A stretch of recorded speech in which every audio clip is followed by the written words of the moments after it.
What if I told you that the prayers you've been taught your entire life were never meant to reach the divine at all?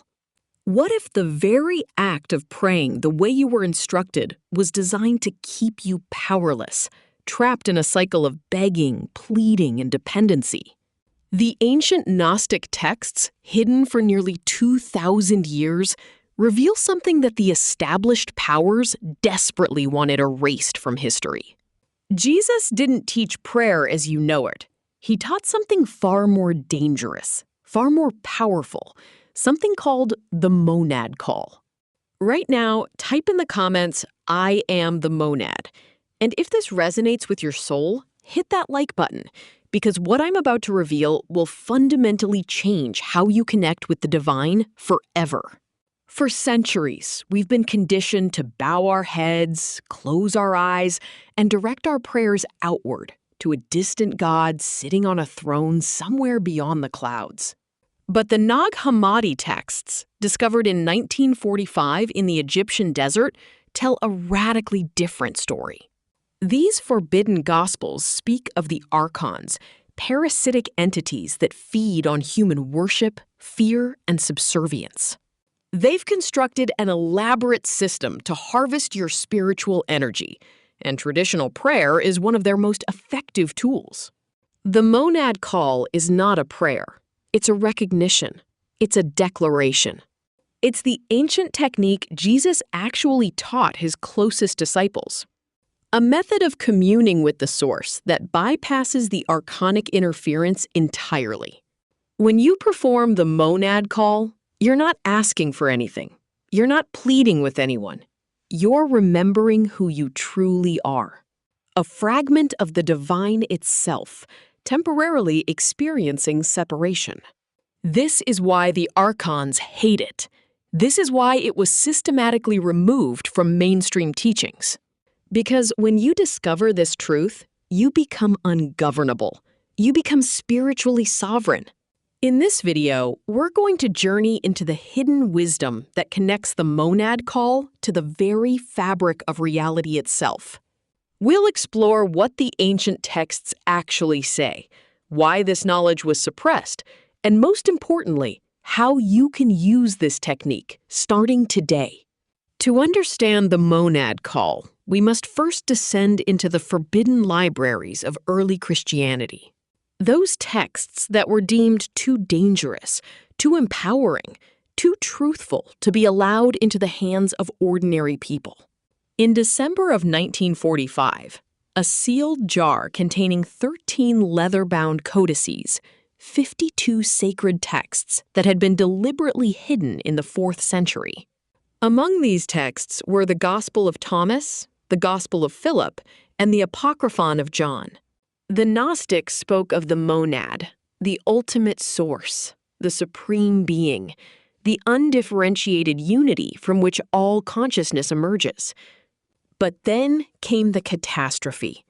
According to the secret book of John, one of the eons, Sophia, whose name means wisdom, made a tragic error. What emerged was a deformed, ignorant entity the texts call Yaldabaoth, the demiurge, the false god. In his ignorance and arrogance, he declared, "I am God, and there is no other God beside me." They fashioned human bodies to trap fragments of divine light, sparks of the monad itself within dense matter. The archons feed on human suffering, worship, fear, and spiritual energy. They've constructed religions that direct humanity's devotion toward them. Disguised as the true divine, traditional prayer, with its posture of subservience, was designed to keep you in a state of spiritual infancy. Jesus, according to these texts, was an emissary from the pleroma itself, sent to awaken humanity to their true nature. When the Roman Empire adopted Christianity in the 4th century under Constantine, a standardized version of the faith was established. The monad call represents the survival of this forbidden practice, a technique for bypassing the archonic interference. To understand this, we must first dismantle the architecture of conventional prayer and see it for what it truly is, a transaction based on separation. Your worship, your fear, your sense of unworthiness, these are delicacies to them. The monad call is the wave remembering it, is the ocean. It's the divine spark within you recognizing its own source. Think of it like a radio. The monad call is the act of changing the frequency entirely. When you successfully perform the monad call, you become temporarily invisible to the archonic system. When you make the two into one, then you will enter the kingdom. These are archonic constructs.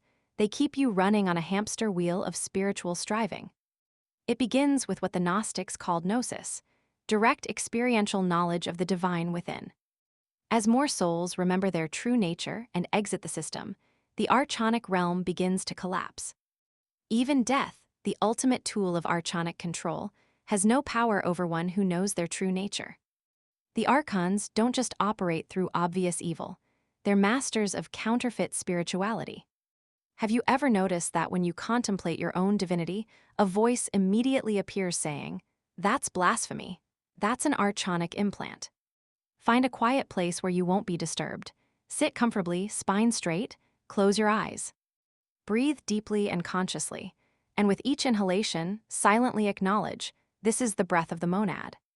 Imagine or simply know that there's a point of light there, small but infinitely bright. This is your true essence. The boundary between inner and outer may blur. You might feel a profound sense of coming home.